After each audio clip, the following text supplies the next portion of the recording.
it really seems, Judd, like this whole offseason has been geared towards propping up Kirk Cousins, right? From Gary Kubiak and Stefanski to the draft, addressing the offensive line, getting him a tight end who can catch the ball. This whole offseason, almost entirely, not free agency, but other than that, has been dedicated to propping up Kirk Cousins. I'd say it's fair to say that the entire offseason has been based on, if we want to sort of change the verbiage and take Cousins' name out, righting the wrongs that the Vikings made last spring in making assumptions about their quarterback. See, I think Vikings fans made assumptions about their quarterback. Oh, the team did too. I don't think so. Oh, they did. They did. Let's play this. They did. This was yesterday on NFL Live. This is Adam Schefter, Louis Riddick, and Dan Orlovsky talking about Kirk Cousins and what to expect from him this year compared to past seasons of his. Well, let me say this. Again, on the eve of training camp last year, the Vikings suffered a tragic loss when their offensive line coach, their assistant head coach, Tony Sperano, lost his life. And again, that takes priority, but that had a tremendous impact on that Vikings offense. And this year, I think that they've settled that some by hiring Gary Kubiak, bringing him in to work with Kevin Stefanski, bringing in Rick Dennison. I think this offense is going to be more stable this year. It's going to be stronger, sturdier, and because of that, Kirk Cousins, I believe, will be a better quarterback because of it. Well, this offense will have their identity that they want now with Gary Kubiak being there and Stefanski. They want to run the football and then play action. That's what Kirk Cousins is best. So Kirk Cousins' defense, I mean, he threw for 4,300 yards and 30 touchdowns last year with a bottom 3 run game in one of the worst interior offensive lines in football. Now, Garrett Bradbury, the draft pick, is going to solidify some of that, Irv Smith being there, but I expect Kirk Cousins. I'm one of the people who think Kirk Cousins is a top 12 quarterback in the NFL, so I expect him to play that way. It wasn't lost on the Vikings, Louis, because to your point, they take a center, they get him some help. You got Irv Smith.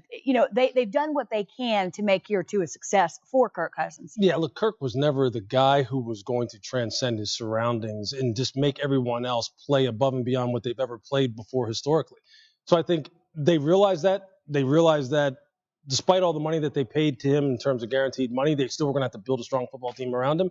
And it had to start with the offensive line. Otherwise, he could put up all the stats he wants. They didn't bring him there to put up more stats. Otherwise, he could have just stayed in Washington. They brought him there to win a Super Bowl. Simple as that. Whether people like that or not, that's why they made the move at that position in particular. They said, this is the difference, but it needs to be the difference in conjunction with the offensive line and running game. And the defense. And the defense that was the best defense in the world in 2017. Right. That's what they thought they were adding Kirk Cousins to. Right, but they made the mistake, and I've gone through this before. They made the mistake of assuming that the price they were paying Cousins was then going to reflect the quarterback that he would become, which if you had called my dog would have said no.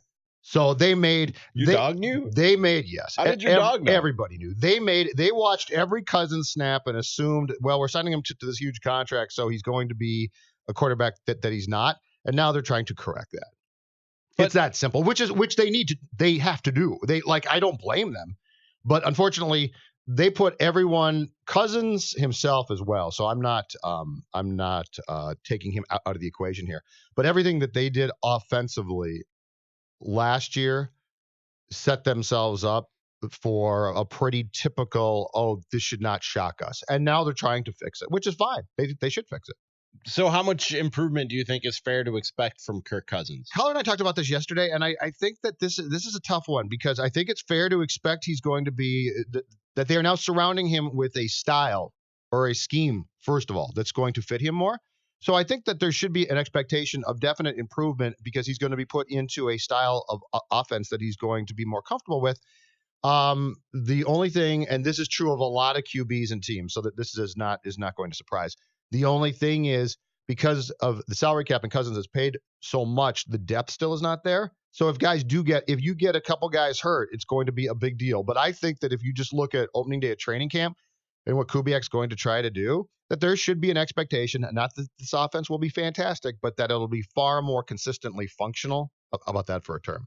I like it. Than it was last season. And I think that's maybe all you can ask from Kirk Cousins is a little bit more consistency. Yes. Because other than that, at this stage in his career, Kirk Cousins is what he is. Mm-hmm. Like, if you're expecting a big jump in Kirk Cousins from last year to this year, you're kidding yourself. Like, for everything that they did to put him in the best position to succeed, the guy had, when you look at his numbers as a whole, and I know that This doesn't necessarily tell the entire story, but you look at his numbers as a whole, and you can argue he had a career year in his first year in Minnesota. He completed 70% of his passes, almost 4,300 yards, and 30 touchdowns. Mm-hmm. Those were all career highs for Kirk Cousins. Mm-hmm. He might have had the best season of his career last year, and you still ended up 8-7-1. He was statistically at the end, cumulative stats were very good. The problem goes back to now the primetime games, the biggest games, the Chicago game, and third downs. Collar talks all the time about the troubles that Cousins has on third down. So here's what I think all this is designed to do. Not necessarily to make Kirk Cousins all that much better, but he struggles in pressure situations, whether it's a primetime game or a big third down.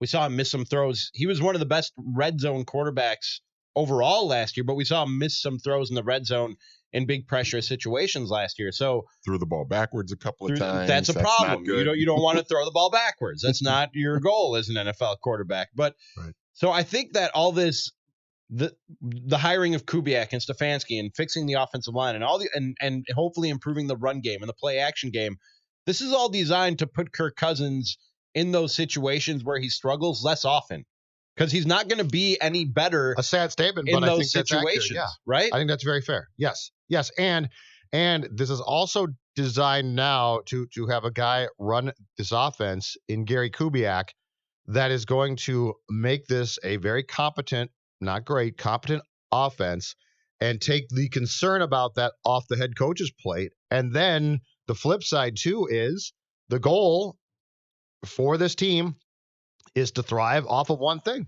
defense. Like this is still a defensive first. We put a lot of our money, we put a lot of our efforts, we put a lot of our wisdom into defense. So this is the only thing that the Vikings want. And this has been a long way to go to get here. But the only thing they ever really desired, and they're at fault for goofing this up a little bit to themselves, but Ramie, is this: a slightly better Case Keenum. And that offense. That's all they wanted. Like, this was never done saying we are signing this QB because, oh my gosh, now we're going to become an offensive first focused team, right? And now we're going to score all these points. This was done predicated on the fact that the head coach did not trust Case, who was a career backup. So that's almost fair, really. And that he knows defensively he's going to have in his mind a top 5 defense. So all they ever really desired was a quarterback who they thought was going to be an upgrade on Case. And unfortunately for them, in 2017, that did not consistently happen, especially in big games. Highlight strengths, hide deficiencies. Yeah, that's going to be the biggest thing for Kirk. That's what's going to be the biggest thing for Kirk Cousins in 2019, and for the Vikings to do that for him. Highlight his strengths, which is play action. He's at his best in play action situations, so a very, very heavy diet of play actions, and hide his deficiencies, which is on third and long situations. So try and limit the third and longs. If you're going to have third downs, they need to be 3rd and 2, 3rd and 3, 3rd and 4, more manageable third down situations that Cousins has a better chance of executing in. And you stay out of the 3rd and 11, 3rd and 12s, because that's where he always struggles, because he never seems to make a play in those sort of situations. This team should have, and the removal of this guy from his position with 3 games left was tantamount to admitting this, but they should have just said, we royally screwed up. Mm-hmm. John DeFilippo beat them, or helped. He didn't even beat them. He helped beat them in the NFC title game, and they became enamored with that. But if they had professionally taken a step back and said, okay, what can we do best here? You wouldn't have hired him in a million years. And they put that offense in a position in so many ways last year, a position to fail, and they did. I don't know why NFL teams, when you go and get a quarterback like a Kirk Cousins, when the Bears went and got a Jay Cutler, when you get a guy who's had some success elsewhere, why not right along with him? I would do this every time. If I went and got a high-profile quarterback who's had success elsewhere, I'd pluck somebody off that offensive staff and run the same exact system. Why take him out of his comfort zone? You know why? Because these teams are I shouldn't say all, because too many of these teams remain arrogant about thinking that they know best. Because you're 1,000% right. Because when the Bears hired Jay Cutler, I was screaming, get Kyle Shanahan. Yep. Because he thrived under Mike Shanahan. I was screaming and for Shanahan, years. Go and get Kyle Shanahan. Disciple should have been on the sideline for the Vikings last year. Right, exactly. Yeah. If they knew what? Let's say 90% that they were likely going to get Cousins and sign him, right? So at that point, you're right. You got to go start to say, forget what we think is best and what we did. What they needed to say at that time, and they didn't say, was what's going to make this guy as successful as possible, because he's the most important piece here. Everyone else can adapt. There right? There are very few quarterbacks who succeed no matter the circumstances. Like that, no matter what pieces you put around them in the offense, no matter what offense they're playing, and no matter who's coaching them, they're going to get you 7 wins. But those guys are so few and far in between. I mean, like there's 2 or 3 of them per generation, if that. The rest of the guys, almost the rest of the league, I don't care how much arm talent they have. I don't care how athletic they have, how good they are. They have to be put in a position to succeed. And it starts with the coach and the system and the players that they're playing with.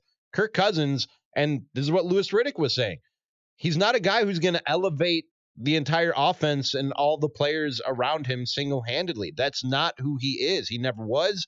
He never will be. And you're not going to change him 8 years into his career. What deficiencies he has. You have to try, like Manny was saying, to maximize his strengths and minimize his deficiencies. That's where you're at with Kirk Cousins. And the Vikings